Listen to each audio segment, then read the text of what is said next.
Good morning student. आज हम लोग पढ़ने वाले error in the division of two physical quantities. ठीक है,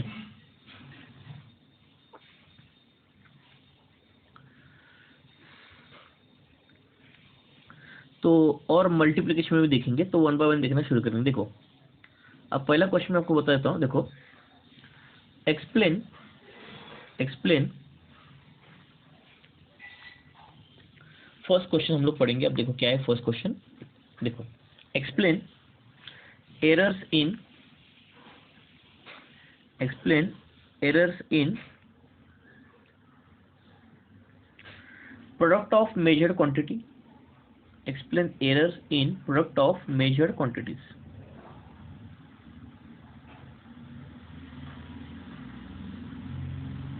प्रोडक्ट यानी मल्टीप्लिकेशन। दो क्वांटिटी का अगर मल्टीप्लिकेशन करोगे तो उसमें मल्टीप्लिकेशन की वजह से जो थर्ड क्वांटिटी आएगी तो उसमें कितना एरर आएगा। समझ लो मेरे पास एक दो फिजिकल क्वांटिटीज है, ए और बी।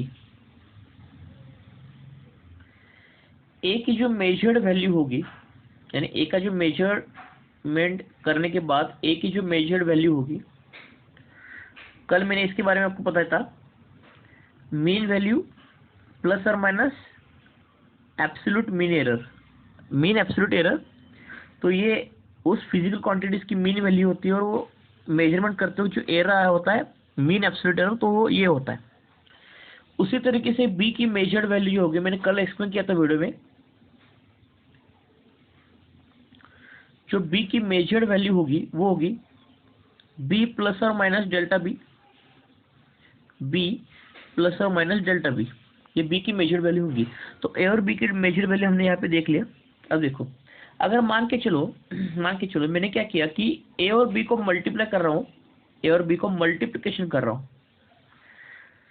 प्रोडक्ट यानी मल्टीप्लिकेशन, प्रोडक्ट यानी मल्टीप्लिकेशन, ध्यान रखना, प्रोडक्ट का मतलब होता है मल्टीप्लिकेशन। तो समझ लो ए और बी का मल्टीप्लिकेशन किया तो इसको बोलेंगे equation number 1।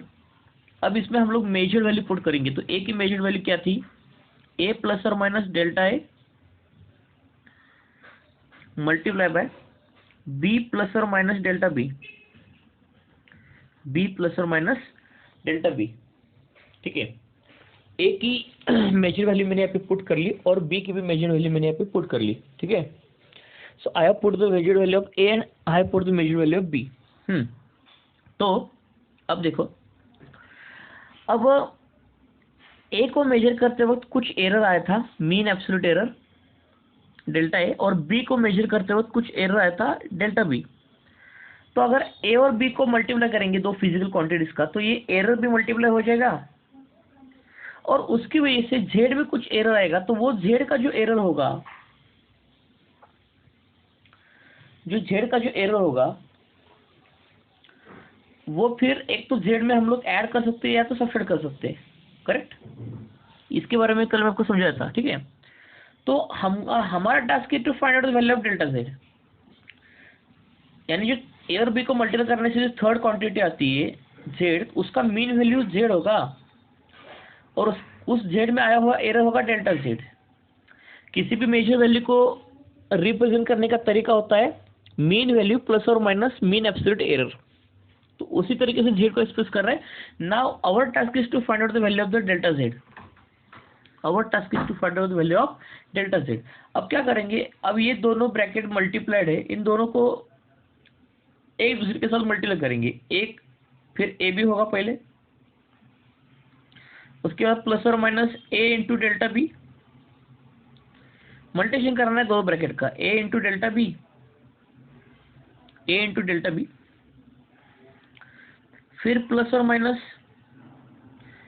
B into delta A,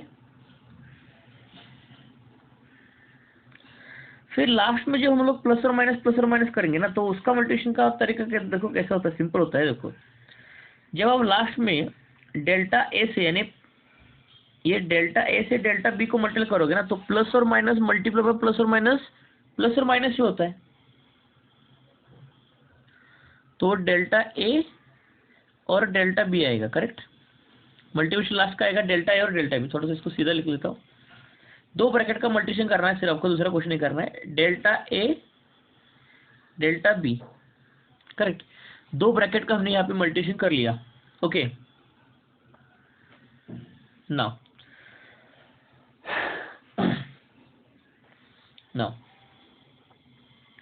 z plus delta z। अब क्या करेंगे, dividing LHS and RHS by Z।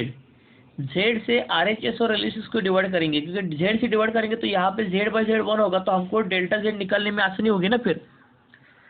तो देखो, तो पहले Z बाय Z करेंगे 1 आएगा, तो 1 प्लस और minus delta Z by Z होगा, प्लस और minus delta Z by Z होगा, करेक्ट। अब लेफ्ट में देखो, यहाँ पे ए बी है, यहाँ पे ए डेल्टा बी है, यहाँ पे बी डेल्टा ए है, और यहाँ पे डेल्टा ए डेल्टा बी है ना। तो सबको जेड से डिवाइड कर लेते हैं, तो ए बी अपॉन यहाँ पे जेड हो जाएगा, प्लस और minus A delta B upon Z हो जाएगा, प्लस और minus B delta A upon Z हो जाएगा, प्लस और minus delta A delta B upon Z हो जाएगा। लेकिन इक्वेशन नंबर 1 से तो दिख रहा है कि z is equal to A B आ रहा है, तो z इज इक्वल टू अगर ए बी आ रहा है तो इसका मतलब क्या होगा, देखो 1 प्लस और minus delta z by z is equal to, अब ए बी का वैल्यू पुट कर लेंगे हम लोग, z का वैल्यू ए बी पुट कर लेंगे, प्लस और minus A delta B upon A B, plus और minus B delta A upon A B, plus और minus delta A delta B upon A B. तो ये कट गया, ए को ए कट गया, बी को भी कट गया, तो देखो क्या होगा, 1 प्लस और minus delta z by z is equal to 1 plus और minus delta b by b plus और minus delta a by a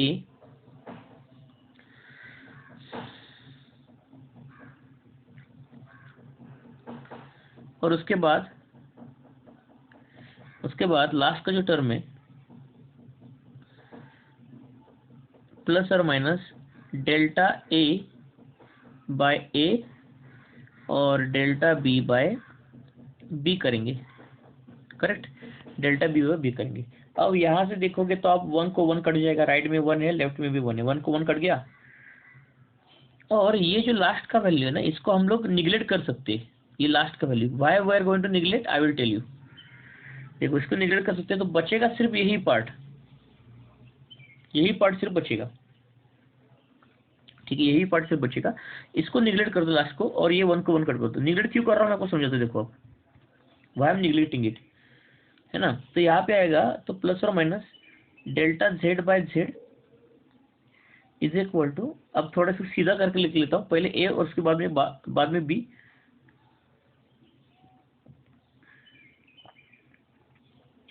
delta a by a plus और minus delta b by b, है ना।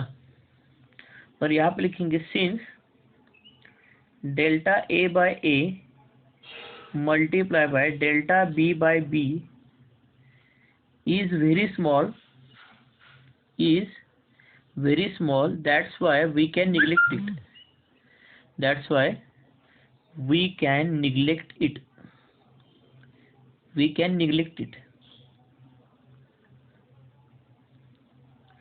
very small, that's why we can neglect it। अब वो small होने की वजह से निगलेक्ट कर सकते हैं। स्मॉल कैसे, देखो, पहली चीज डेल्टा ए जो होता है ना, वो मीन एब्सोल्यूट एरर होता है। अब मीन एब्सोल्यूट एरर कैसे निकालते हैं हम लोग, मीन वैल्यू माइनस रीडिंग। तो यानी एरर छोटा होता है, हमेशा 0 पॉइंट में होता है एरर, अगर मान के चलो दो छोटी वैल्यूज है, 0.1 है, मान के चलो ये डेल्टा ए है, इसको मल्टीप्लाई किया आपने 0.1 से, यानी समझ लो डेल्टा बी है, तो जो दो छोटे वैल्यू का मल्टीप्लिकेशन भी और कम हो जाएगा ना, 0.01 आता है आंसर। तो दो छोटे वैल्यू का मल्टीप्लिकेशन करने से आंसर और कम आ जाता है, इसलिए डेल्टा ए और डेल्टा बी एक साथ जब मल्टीप्लाई करेंगे तो आंसर छोटा हो जाएगा, और ऊपर से आप डिवाइड भी कर रहे हो तो और आंसर छोटा हो जाएगा। तो इसलिए हम लोग इसको निगलेक्ट कर रहे हैं। Why? Because delta A and delta B these are the absolute errors, and error हमेशा छोटा रहता है, और एरर का छोटे वैल्यू का मल्टीप्लिकेशन और छोटा आता है, इसलिए हम लोग उसको निगलेक्ट कर रहे हैं। तो ये याद रखना है आपको, भूलना नहीं। तो बस अब इस एक्सप्रेशन को फाइनली हम लोग क्या कर सकते हैं, लिखने के लिए ये प्लस और माइनस यहाँ का जो है और यहाँ का जो है कॉमन निकाल सकते हैं हम लोग, कॉमन निकाल सकते हैं। कैसे? देखो देखो, प्लस और minus delta Z by Z is equal to plus और माइनस कॉमन निकाल लेता हूँ, तो अंदर आएगा delta A by A plus delta B by B, ये कट गया। तो फाइनली दो फिजिकल क्वांटिटी का जो मल्टीप्लिकेशन होगा तो उससे जो एरर आएगा उसका फॉर्मूला होगा फिर delta A by A plus delta B by B. ये याद रखना है आपको। इसको हम लोग बोलते हैं error in the product of the two quantities, error in the multiplication, error due to the multiplication of two quantities, error due to multiplication of two quantities. इसको थोड़ा सीधा लिख लेता हूँ, error due to multiplication of the two quantities. देखो, error due to multiplication of two quantities, error due to multiplication of the two quantities, error due to multiplication of two quantities. इसको इस तरह से लिखा जाता है, जब दो क्वांटिटीज मल्टीप्लाई होंगी तो उनका एरर निकालने का फॉर्मूला है। अब लेकिन ये जो फॉर्मूला है ना, ये रिलेटिव एरर का फॉर्मूला है। किसका है? रिलेटिव एरर का। कैसे? So this is a relative error actually. अब ये रिलेटिव क्यों दिख रहा है आपको मैं बताता हूँ। मैंने आपको रिलेटिव एरर का फॉर्मूला क्या बताया था बच्चों? रिलेटिव एरर का फॉर्मूला मैंने आपको बताया था कि delta A mean upon A mean, है ना। तो मैंने आपको क्या बताया था कि समझ लो दो क्वांटिटी को मैंने मल्टीप्लाई किया ए और बी को, तो उससे एक थर्ड क्वांटिटी मिलेगा जेड, लेकिन जेड का जो मेजरमेंट होता है ना वो क्या होता है? जेड प्लस और माइनस डेल्टा जेड होता है ना। जेड का मेजरमेंट क्या होता है? जेड प्लस और माइनस डेल्टा जेड होता है। जो उसमें जेड होता है वो उसकी मीन वैल्यू बोली जाती है, और डेल्टा जेड जो होता है उसको बोला जाता है absolute error, absolute mean, absolute error. तो देखो, mean value, mean absolute error divide by mean value, यानी ये रिलेटिव एरर ही दिखा रहा है ना। फिर ये जेड में आया हुआ रिलेटिव एरर है, रिलेटिव एरर का फॉर्मूला सबको मालूम है। अब इस रिलेटिव एरर के फॉर्मूले को परसेंटेज एरर में कर सकते हैं। कैसे?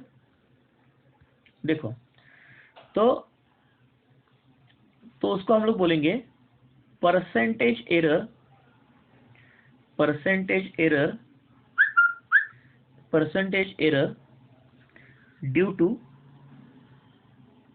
Product of quantities, product of physical quantities, है ना। तो देखो, z is equal to A into B, इन दोनों का प्रोडक्ट का पहले आप रिलेटिव एरर निकालो। रिलेटिव एरर कैसे होगा? अभी तो मैंने प्रूव किया ना, delta Z by Z is equal to delta A by A plus delta B by B. ये तो रिलेटिव एरर हो गया, करेक्ट। अब रिलेटिव एरर का परसेंटेज एरर में कन्वर्जन करना है, कुछ नहीं करना है, दोनों तरफ एक्सप्रेशन के 100 से मल्टीप्लाई कर लो, हो गया परसेंटेज एरर। रिलेटिव एरर का परसेंटेज एरर में अगर कन्वर्जन करना है तो एक्सप्रेशन के दोनों तरफ 100 से मल्टीप्लाई कर देना। So that is called as the percentage error due to multiplication of the two quantities. देखो, अब दो क्वांटिटीज का जब भी मल्टीप्लिकेशन आएगा तो परसेंटेज एरर या रिलेटिव एरर निकालने का तरीका इस तरीके से होता है, ठीक है। अब इसके बेसिस पर हम लोग कुछ क्वेश्चन सॉल्व करेंगे, यानी आपको दो फिजिकल क्वांटिटीज का मल्टीप्लिकेशन होने के बाद रिलेटिव एरर कैसे निकाला जाता है ये आपको आइडिया लग जाएगा। इसलिए थोड़ा सा हम लोग क्या करेंगे, कुछ क्वेश्चन सॉल्व करेंगे, so you will understand the basic idea behind this concept, ठीक है। अब इसका क्वेश्चन कौन सा ले सकते हैं हम लोग, कौन सा ले सकते हैं, ठीक है। अब इसका क्वेश्चन आने से ओके, पहले हम लोग को डिवीजन वाला भी प्रूव करके ले लेते हैं, तो आपको थोड़ा सा दोनों मिक्स एग्जांपल हम लोग ले सकते हैं फिर, ठीक है। अब देखो आगे, आगे क्या है, explain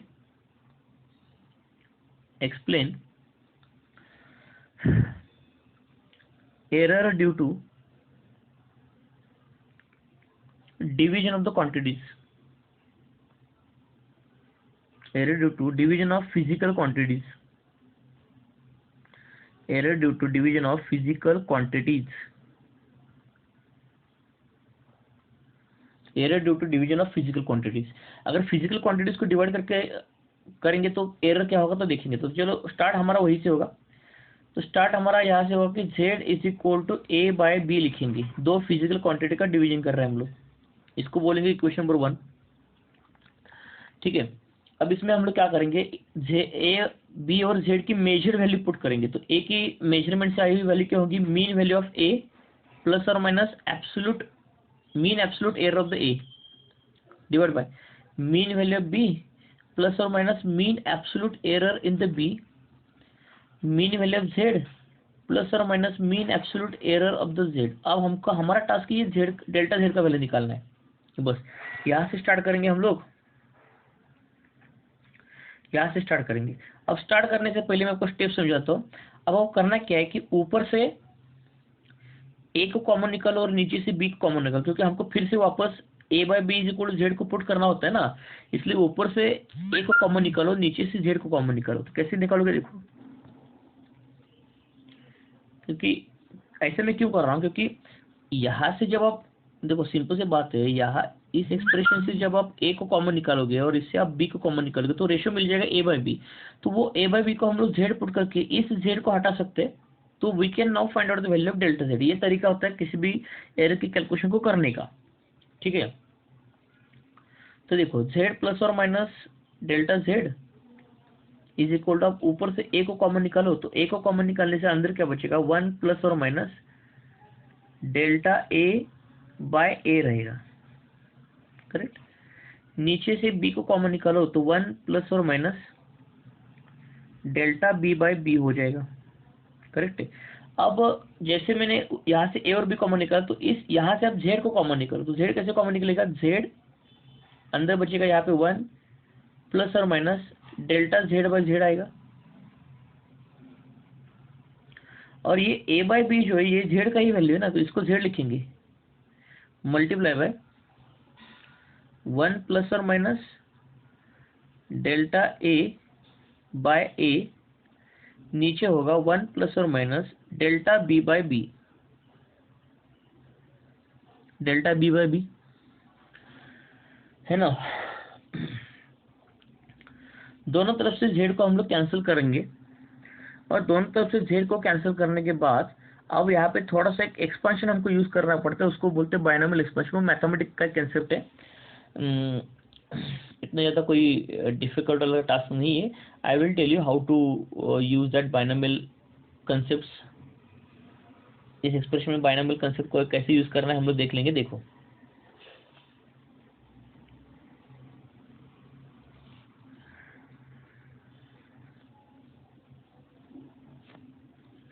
ठीक है, यहाँ तो आपको समझ आ गया। तो मैं एक्सप्रेशन पूरा लिख के दिखाता हूँ आपको। फिर देखो 1 प्लस और minus delta z by z is equal two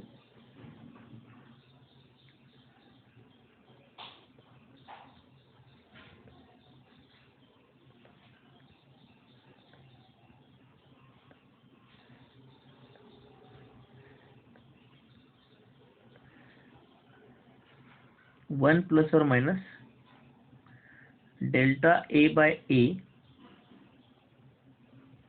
upon 1 plus और minus delta b by b। यहाँ पे बच्चों एक मैथमेटिक्स का कंसेप्ट होता है, तो हम लोग इसको ऐसे लिखेंगे एक्सपांडिंग, हम लोग इसको ऐसे लिखेंगे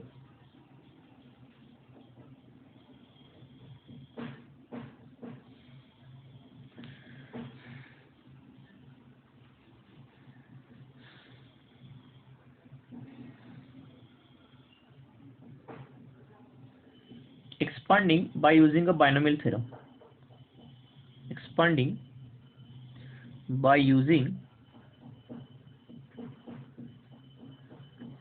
बाइनोमियल थ्योरम।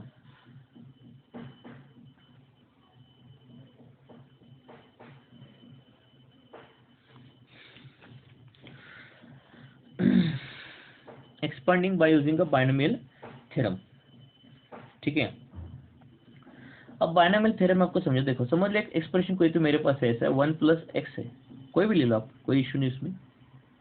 तो ये 1+x का पावर जो है ऊपर जाएगा तो ये क्या होगा 1+x⁻1 हो जाएगा, करेक्ट, -1 हो जाएगा। तो इसको लिखेंगे अल्टरनेट प्लस और माइनस के साथ, 1 - x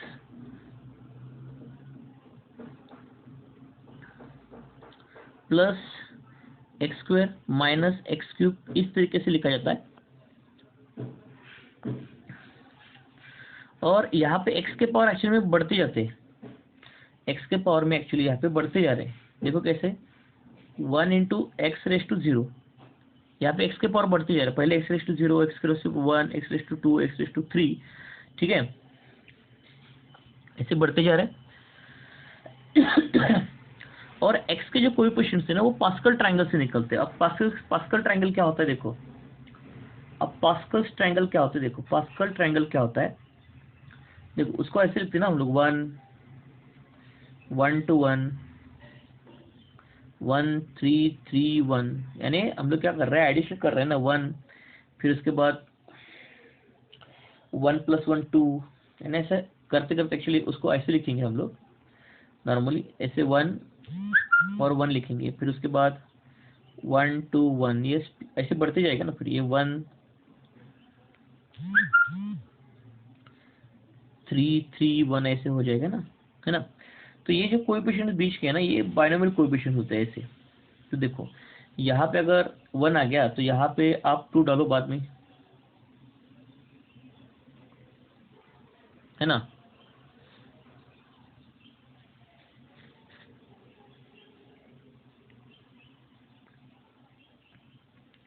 तो यहाँ पे आप उसको डाल सकते हो 2x⁻1, फिर उसके बाद 3x², इस तरीके से इसको कोएफिशिएंट हम लोग डाल सकते हैं। बीच में कोएफिशिएंट डालने के लिए वो यूज ऑफ पास्कल ट्रायंगल। ठीक है, ये तो आप मैथ्स में बाद में पढ़ने वाले हो, सिर्फ मैंने आपको समझाया कि बाइनोमियल थ्योरम हमको यहाँ पे यूज करना है, करेक्ट है, we are going to use a binomial theorem, दूसरा इसमें कुछ भी नहीं है, ध्यान रखने इसकी तरफ। ठीक है, तो सॉरी यहाँ से कोएफिशिएंट स्टार्ट होगा, यहाँ से नहीं, ये x⁻1 से कोएफिशिएंट स्टार्ट होगा, तो ये सॉरी ऐसे इसको कोएफिशिएंट लिखा जाता है, देखो। तो ये x⁻1 plus 2x² plus, sorry minus होगा, अब अल्टरनेट प्लस और माइनस लिखना है ना आपको, -3x³, इस तरीके से बाइनोमियल एक्सपेंशन बढ़ते जाता है। तो अल्टरनेट प्लस माइनस लिखो, x के पावर बढ़ाते जाओ, और कोएफिशिएंट जो है बाइनोमियल एक्सपेंशन के, वो कोएफिशिएंट्स पास्कल ट्रायंगल से आते हैं। यानी पहला वाला 1 जो होगा वो कोएफिशिएंट x का होगा, 2 जो होगा वो x² का होगा, 3 जो होगा वो x³ का होगा, इस तरीके से कोएफिशिएंट्स को लिखे जाते हैं, है ना। तो हम लोग क्या करेंगे, ये जो नीचे टर्म है इसको हम लोग बाइनोमियल एक्सपेंशन में कन्वर्ट कर देंगे, इसका भी पावर 1 है ना, तो ऊपर जाएगा वो -1 होगा, तो x की जगह पर we will consider delta b/b, बस। तो देखो आगे कैसे होगा, आगे मैं कुछ समझाता, देखो देखो आगे मैं समझाता, देखो। तो हमारा एक्सप्लेनेशन ये था कि 1 ± Δz/z, है ना, और 1 ± Δa/a। अब इसको मल्टीप्लाई करेंगे हम लोग, वो जो नीचे का टर्म ऊपर लेके जाएंगे, अब हम लोग इसको मल्टीप्लाई करेंगे 1 ± Δb/b रेज़ टू पावर -1 करेंगे। अब रेज़ टू पावर यहाँ पे -1 करेंगे। Now we can use a binomial expansion. देखो आप 1 ± Δz/z। अब बाइनोमियल एक्सपेंशन सिर्फ वो b के लिए होगा, a के लिए कुछ नहीं है, a तो न्यूमरेटर में है ना, वो a तो न्यूमरेटर में है। अब देखो, अब सिर्फ हम लोग क्या करेंगे ना, हम लोग क्या करेंगे 1 और x को ही ले लेंगे, बाकी के जो हायर पावर्स ऑफ x है ना उसको ओमिट कर देंगे। क्यों ओमिट कर देंगे हायर पावर x को, क्योंकि आप पहले चीज आप एक देख रहे हो कि जो x की जगह पर डेल्टा b/v है ना, it is very small value, delta b/v is very small value, तो स्मॉल वैल्यू का स्क्वायर तो और स्मॉल होगा, और स्मॉल वैल्यू का क्यूब और स्मॉल होगा, तो उसका मतलब ये इसको हम लोग निगलेक्ट कर सकते हैं ना. So we will consider only this term. We are not going to consider the higher powers of the X. Because why है, क्योंकि हम लोग एक्स की जगह पर डेल्टा बी बाई बी को ट्रीट कर रहे हैं ना. We are treating delta B by B as X. लेकिन delta B by B is a very small value. Why? Delta B तो एरर होता है, एरर पॉइंट में होता है. पॉइंट को पॉइंट समझ लो, डेल्टा बी का वैल्यू 0.1 और बी का वैल्यू कुछ तो 100. तो आंसर और कम हो गया ना फिर. और छोटे वैल्यू का स्क्वायर करोगे, क्यूब करोगे, तो आंसर और छोटा हो जाएगा. इसलिए हम लोग क्या करेंगे, एक्स की हायर पावर को निगलेक्ट कर देंगे. So we are only going to consider 1 minus X. तो एक्स की जगह पर डेल्टा बी बाई बी लिखना है, आपको भूलना मत. करेक्ट. यानी थोड़ा इसको सिंप्लीफाई करने के लिए हम लोग इसको ऐसे कर सकते हैं. तो हमको क्या करना है कि ये बायनोमियल एक्सपेंशन के फॉर्मूले के साथ इसको कंपेयर करना है. तो कैसे कंपेयर करता हूँ मैं आपको डिटेल में समझाता हूँ. देखो डिटेल में समझाता हूँ, थोड़ा मैं आपको डिटेल में समझाता हूँ. देखो है ना, डिटेल में समझाता हूँ. ये मैंने यहाँ पे क्या किया कि 1 plus X raise to minus 1 यहाँ पे लिखा था, तो उसका सीरीज मैंने ऐसे एक्सपेंड किया. 1 minus X plus 2x square plus 3x cube, इसको मैंने ऐसे एक्सपेंड कर लिया. Now what I am going to do that 1 plus और minus delta B by B instead of X. तो फिर इसको 1 माइनस एक्स तक ही स्प्लिट करेंगे. तो देखो 1 माइनस, अब ये जो पूरा वैल्यू है इसको एक्स की जगह पर ट्रीट कर लो ना. तो इसका मतलब एक्स का वैल्यू क्या आ रहा है, प्लस और minus delta B by B आ रहा है ना. एक्स का वैल्यू आ रहा है प्लस और minus delta B by B आ रहा है. तो इसका मतलब 1 माइनस एक्स का वैल्यू पुट कर लो प्लस और minus delta B by B, है ना. इसका मतलब ये माइनस मल्टीप्लाई होगा इस प्लस को, तो माइनस प्लस माइनस होगा और माइनस माइनस प्लस होगा, तो इसका साइन चेंज हो जाएगा, रिवर्स हो जाएगा. 1 minus plus delta B by B होगा. 1 minus plus delta B by B होगा. तो ये टर्म लिखना है instead of this term 1 minus plus delta B by B. बस ये हायर पावर को ओमिट कर लो, क्योंकि वो delta B by B is already less than 1 है. तो हायर पावर में जाएंगे तो टर्म बहुत छोटा होगा, उसको निगलेक्ट कर सकते हैं हम लोग. So remember this part. This part. तो instead of this term I can only write down 1 minus plus delta B by B. अब इन दोनों ब्रैकेट को मल्टीप्लाई कर लेते हैं और मल्टीप्लाई करने के बाद डेल्टा जेड के लिए सॉल्व करेंगे. देखो फिर 1 प्लस और minus delta Z by Z is equal to, अब उन दो ब्रैकेट का मल्टीप्लिकेशन हम लोग करना शुरू कर लेंगे. चलो लिख लेता हूं तो आपको ब्रैकेट दिखेगा अच्छे से. डेल्टा ए बाय ए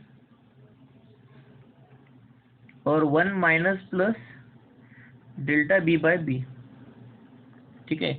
तो देखो 1 प्लस और minus delta Z by Z is equal to 1 into 1 1 होगा, minus plus delta B by B होगा, प्लस और minus delta A by A होगा. और जब प्लस माइनस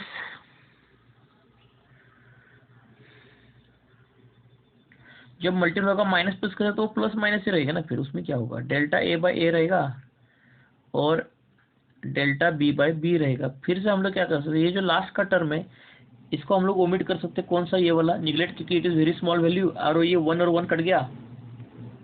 करेक्ट है. तो आप यहां से देख सकते हो कि प्लस और minus delta Z by Z, इसको लिखा जाएगा प्लस और माइनस डेल्टा ए बाय ए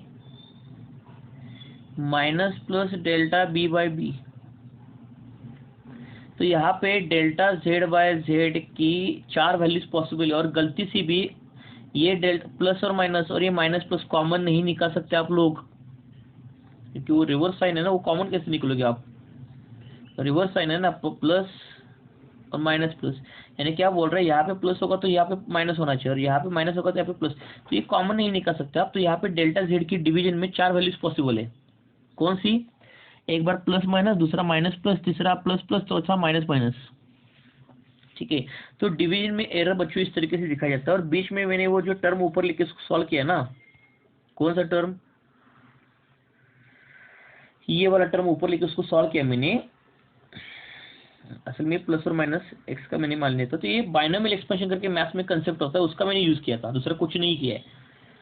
तो ये 1 + x⁻1, इसका एक्सपेंशन का सीरीज देख लो और x की जगह पर ये वैल्यू पुट कर लो, और हम लोग सिर्फ 1 x⁻1 तक ही एक्सपांड कर लेंगे, आगे नहीं करेंगे, क्योंकि डेल्टा b/b का वैल्यू छोटा था। तो इस तरीके से डिवीजन में एरर निकाला जाता है, तो हमने अच्छी तरह से समझ लिया। अब लास्ट का कंसेप्ट होता है, एरर का कंसेप्ट लास्ट का है, वो है explain the error due to power,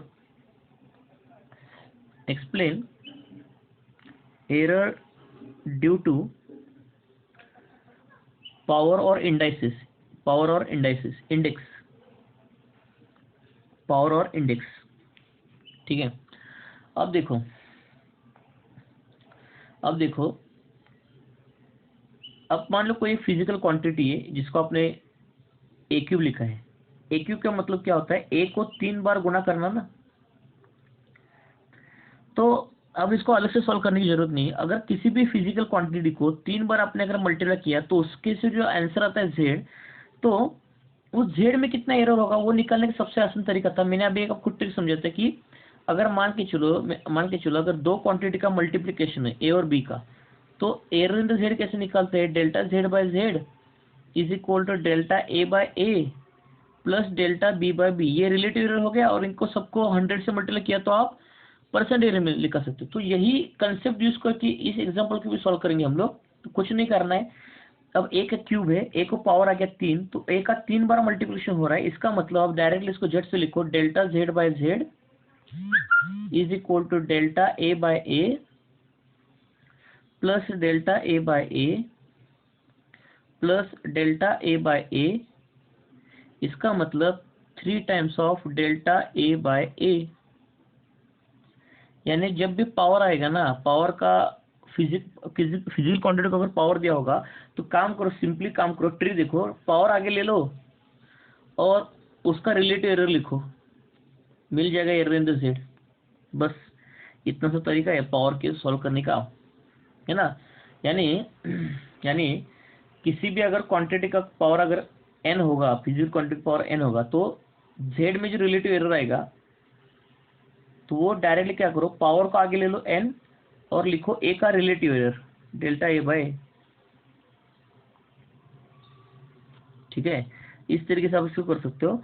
और इसमें जो पावर का एक सेकंड केस होता है, वो केस ये होता है, देखो सेकंड केस ये होता है कि वो केस ये होता है कि z इज इक्वल टू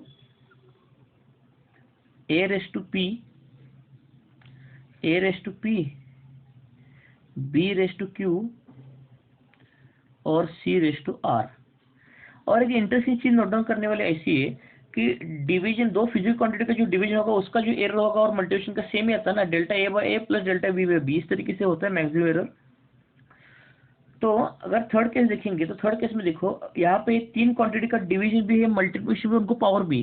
कुछ नहीं करना है, ट्री देखो मेरा, डेल्टा जेड बाय जेड लिखो, पहले ए को देखो, ए को पावर है, पावर को आगे लेके आ जाओ, लेके आगे और मल्टीप्लाई करो रिलेटिव एरर से, डेल्टा ए बाय किया।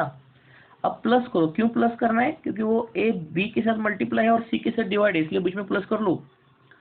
बी के तरफ सोचेंगे, Q delta B by B. अब सी की तरफ आएंगे तो आर आगे ले लो, डेल्टा सी बाय सी। और दूसरी चीज सी इन दोनों के साथ क्या है, डिवाइडेड है, तो डिवाइड में भी प्लस ही लिखा है। तो मल्टीप्लिकेशन डिवाइडिंग का रूल सेम ही होता है, बीच में प्लस ही आता है, दूसरा कुछ नहीं करते। ये मैक्सिमम एरर दिखाता है ना, बीच में प्लस आएगा। तो इवन तो डिवीजन में अगर आपको यहाँ पे 4 वैल्यू दिखती होंगी ना, लेकिन मैक्सिमम एरर तो प्लस और प्लस के साथ ही होता है ना, फिर वो वाले वैल्यू, तब मल्टीप्लिकेशन डिवीजन का फॉर्मूला सेम हो जाता है। ठीक है, इस तरीके से पावर वाला पार्ट सॉल्व हो जाता है। अगर आपको मैंने एक तो समझाया कि एक एग्जांपल के साथ इसको हम लोग समझेंगे कि कैसे इसको सॉल्व करना है, एग्जांपल के साथ हम लोग समझेंगे। ठीक है, देखो एग्जांपल के साथ हम लोग समझेंगे इसको। देखो एक क्वेश्चन है कि find percentage error find percentage error in kinetic energy, find percentage error in kinetic energy of a body having mass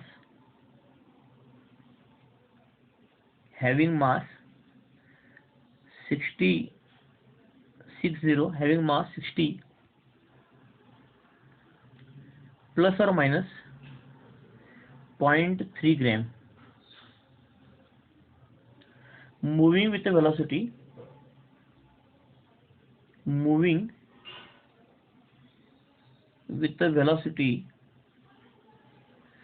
25 plus or minus 0.1 centimetre पर सेकंड। तो मास का मेजरमेंट दे दिया और वेलोसिटी का मेजरमेंट दे दिया और पूछ रहा है कि percentage error in the kinetic energy क्या होगा। बस दूसरा कुछ नहीं है। तो आप पहले काम करो, मास का आपको उसका मेजरमेंट दे दिया उसने आपको 60.0 प्लस और माइनस 0.3, ये ग्राम में आएगा।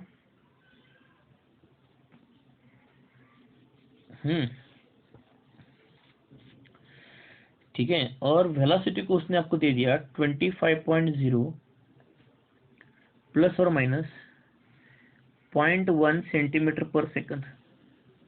करेक्ट है। ठीक है। तो हम लोग क्या करेंगे, देखो हम लोग क्या करेंगे, पहले हम लोग क्या करेंगे, मास का मीन वैल्यू और वेलोसिटी का मीन वैल्यू। देखो फिर मास का जो मीन वैल्यू होगा, यानी उसको बोलेंगे हम लोग एम मीन, वो होगा 60, और ये जो होगा वो डेल्टा एम होगा, यानी मास को मेजर करते वक्त आया हुआ एरर। तो डेल्टा एम यानी मीन एब्सोल्यूट एरर। उसी तरीके से वेलोसिटी मीन निकालेंगे, वो आएगा 25.0। तो absolute error in the velocity होगा फिर आपका 0.1 mean absolute error in the velocity. बस ये तो चीजें हमको चाहिए थी, अब एक बार मिल गया तो we can use the formula for kinetic energy. तो बताओ काइनेटिक एनर्जी का फॉर्मूला क्या होगा। So kinetic energy is equal to half mv², है ना। अब हम लोग क्या करेंगे, फॉर सिंप्लिसिटी काइनेटिक एनर्जी को ई बोल देंगे। करेक्ट।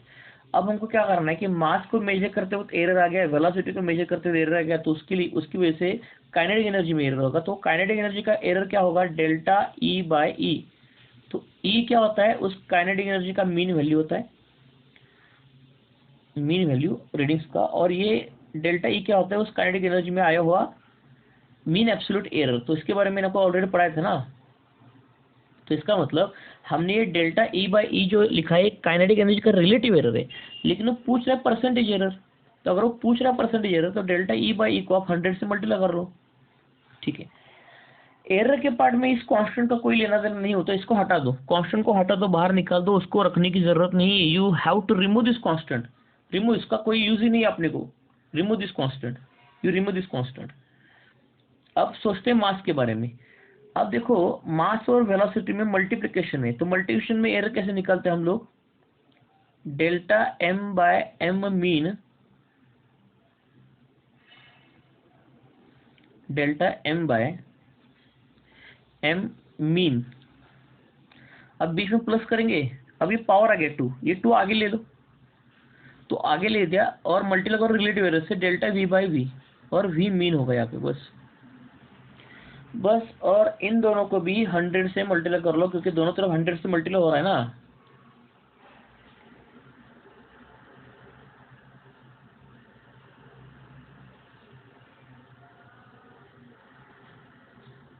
ठीक है।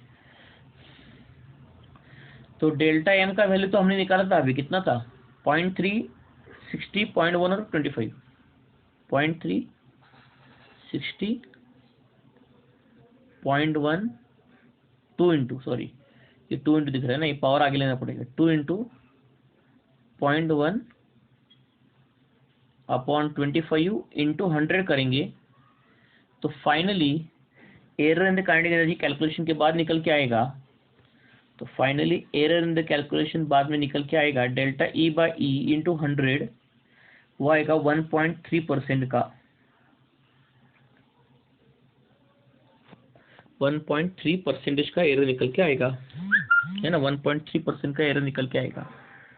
कुछ नहीं करना है, एरर का कैलकुलेशन जब भी आएगा ना तो मल्टीप्लिकेशन डिवीजन दिखा तो सारे रिलेटिव एरर को ऐड कर लो और पावर होगा तो आगे ले लो। जैसे मैं आपको एक क्वेश्चन किस फॉर्म में समझाता हूँ, देखो, इफ द फॉर्मूला, एक क्वेश्चन है, if the formula for a physical quantity, for a physical quantity is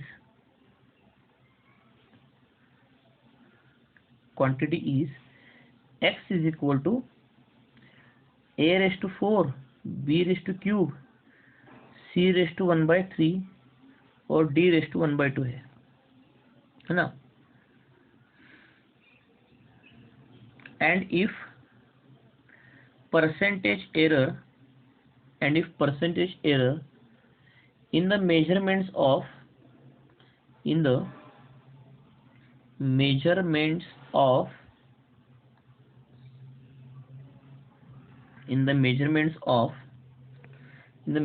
of A, B, C and D are 2%, 3%, 3% or 4%. So calculate percentage error in X. देखो question बहुत आसान है। X हमारी यहाँ पे कोई तो फिजिकल क्वांटिटी है, X हमारी कोई तो फिजिकल क्वांटिटी है जो बनी है A, B, C और D फिजिकल क्वांटिटी से। तो A को मेजर करते हो, B को और C को और D को मेजर करते हो, कुछ एरर हो गया परसेंट एरर, तो परसेंट एरर को दे दिया 2%, 3%, 3% और 4%, करेक्ट। इसका मतलब ये 2% ने आपको किसका वैल्यू दे दिया उसने, delta A by A into 100 का वैल्यू दे दिया ना उसने। फिर आपको 2% यानी किसका वैल्यू दिया उसने, 2% यानी उसने किसका वैल्यू दे दिया आपको, delta A by A into 100 का वैल्यू दे दिया ना। Percentage error in the A, percentage error in the B कैसे लिखेंगे, डेल्टा B बाय B यानी relative error multiply by 100। Percentage error in the C कैसे होगा, delta C by C into 100। Percentage error in the D कैसे होगा, delta D by D into 100। ये इसकी value आपको उसने दी थी ना। और पूछ रहा है कि percentage error in the X क्या होगा, तो X का फॉर्मूला याद रखना। अब इसको सॉल्व करना शुरू करेंगे, हम लोग सॉल्व करना शुरू कर लेंगे। तो देखो क्या होगा, so we have been given x is equal to a raised to 4 b raised to 3 c raised to 1/3 d raised to 1/2। अब वो पूछ रहे कि what is the percentage error in the x। तो x का परसेंटेज एरर कैसे लिखेंगे, absolute mean error, mean absolute error और मीन वैल्यू यानी relative error, delta x upon x यानी relative error multiply 100 is equal to. अब देखो जो भी क्वांटिटीज मल्टीप्लाई होंगी, डिवाइड होंगी, उनके रिलेटिव एरर्स को ऐड कर लो और अगर पावर होगा तो उसको आगे ले लो, बस इतना सही ट्रिक है। तो चलो A का पावर कितना है 4, उसको आगे ले लो और A का रिलेटिव एरर लिखो, delta A by A, correct. Plus कर लो, मल्टीप्लिकेशन डिवीजन में प्लस करते जाओ। B के लिए पहले न्यूमरेटर खत्म कर लो, B होगा प्लस डिनोमिनेटर में जब पावर 1/3 आगे ले लो, लिखो डेल्टा C बाय C लिखो, प्लस करो मल्टीप्लिकेशन डिवीजन जो भी होगा 1/2 डेल्टा D बाय D होगा। बस अब जो कि हम लोग निकाल रहे हैं परसेंटेज एरर, तो सब जगह पर सबको मल्टीप्लाई बाय 100 होगा ना दोनों तरफ। तो 100 से अंदर मल्टीप्लाई कर लो तो आपको फाइनल एक्सप्रेशन बन जाएगा delta x upon x into 100 is equal to, अब देखो 4 into delta A by A into 100 होगा, plus 3 into delta B by B into 100 होगा, plus 1/3 into delta C by C into 100 होगा, plus 1/2 into delta D by D into 100 होगा। बस सारे percentage की value तो आपको दे दी ना उसने, सारे इस परसेंटेज का वैल्यू दे दिया 2%, इसका दे दिया 3%, इसका भी दे दिया 3% और इसका दे दिया 4%, है ना। बस ये वैल्यूज को पुट कर लो तो 4 into 2% plus 3 into 3% plus 1/3 into 3% plus 2 into 4%। तो पूरा सॉल्व होने के बाद आपको आएगा 20% का एरर आएगा एक्स में। परसेंटेज एरर इंडेक्स फिर होगा 20%, परसेंटेज एरर इंडेक्स होगा फिर 20% होगा। ठीक है, चलो। तो कल मैंने आपको वो स्पीड और डिस्टेंस का क्वेश्चन छोड़ा था, उसको बोला था कि मैंने डिवीजन में आऊंगा तो एरर, तो स्पीड इज इक्वल कैसे लिखते हैं उसको, डिस्टेंस अपॉन टाइम, बराबर। अब आपको उसने कुछ टाइम का मेजरमेंट दिया था, टाइम प्लस और माइनस डेल्टा टी, और डी का दिया था डी प्लस और माइनस डेल्टा डी, है ना। तो एरर इन द स्पीड पूछ रहा था वो, तो वो वाला क्वेश्चन हम लोग आगे कंटिन्यू करेंगे। देखो, एरर इन द स्पीड पूछ रहा था, तो वो वाला क्वेश्चन जो है, लेट मी चेक कौन सी वैल्यूज थी टाइम की। कुछ तो 50 था।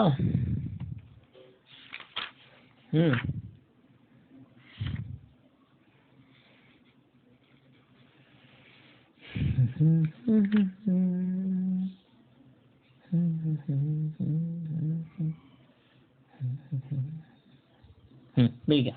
देखो, तो ये 5.2 था और प्लस और माइनस 0.1 था। सॉरी, ये डिस्टेंस का था, शायद मैंने उल्टा लिखा। टाइम का था वो 100 प्लस और माइनस 0.1 था, और डिस्टेंस का था, सॉरी, टाइम का तो 100 प्लस और माइनस 1 सेकंड का था। ओके, कल का क्वेश्चन बोल रहा हूँ मैं। और यहाँ पे 5.2 प्लस और माइनस 0.1 मीटर का था। ये मीटर में, ये सेकंड में, करेक्ट। ये मीटर में, ये सेकंड में। बस अब स्पीड का एरर निकालना है, तो बच्चों डेल्टा स्पीड का एरर निकालना है, नहीं वेलोसिटी का, स्पीड नहीं वेलोसिटी का। तो delta V by V, maximum relative error पूछ रहा, तो रिलेटिव पूछ रहा है तो मल्टीप्लाई 100 मत करना। अगर परसेंटेज पूछ रहा है तो 100 कर ले। तो इन दोनों के बीच में डिवीजन है तो एडिशन कर लो, delta D by D plus delta T by T. Multiplication होगा, डिवीजन का एडिशन करते जाओ बस। देखो, डेल्टा वी बाई वी। अब बताओ डेल्टा डी का वैल्यू कितना है, मीन वैल्यू कितना है एब्सोल्यूट एरर का डिस्टेंस में 0.1 का। तो यहाँ पे 0.1 डालेंगे, और उसका मीन वैल्यू कितना है, 5.2 का था, है ना, 5.2 का था। प्लस डेल्टा टी का वैल्यू कितना है, 1 है, डिवाइड बाय 100। तो उसको सॉल्व करो, उसको आपको मिलेगा लास्ट में प्लस और माइनस 0.029 मीटर पर सेकंड। इवन तो यहाँ पे प्लस और माइनस मैंने लिखा नहीं, लेकिन लास्ट में फाइनल लिखते हो तो एटलीस्ट प्लस और माइनस लिखो, क्योंकि एरर दो तरीके होते हैं ना, निगेटिव और पॉजिटिव, तो उस तरीके से उसकी वजह से वो हो जाता है। ठीक है, तो इस तरीके से हम लोग एरर के कैलकुलेशन कर सकते हैं। ध्यान से सुनना, आज मैं होमवर्क के लिए दे रहा हूँ। सो पार्ट अपना चैप्टर का एक लास्ट का ही पार्ट बचा है, significant figures and order magnitude. वो एक बार हो गया तो टॉपिक खत्म होते आगे अपना। वो सिग्निफिकेंट फिगर्स और ऑर्डर मैग्नीट्यूड इतना कोई बड़ा पार्ट नहीं है। मेन मेजर पार्ट और न्यूमेरिकल वाला पार्ट, कंसिडर पार्ट मैंने फर्स्ट चैप्टर कंप्लीट कर लिया है। अगर पॉसिबल होगा तो नेक्स्ट वीक में हम लोग अपना एक टेस्ट रखेंगे। ध्यान से सुनना, नेक्स्ट वीक में जब भी फिजिक्स का लेक्चर होगा तो मैं आपको एक 3-4 दिन के बाद या मंडे को ही बताऊंगा टेस्ट कब होगा। शायद से नेक्स्ट वीक में वेंसडे के बाद अपना फिजिक्स का टेस्ट होगा, ये ध्यान रखना।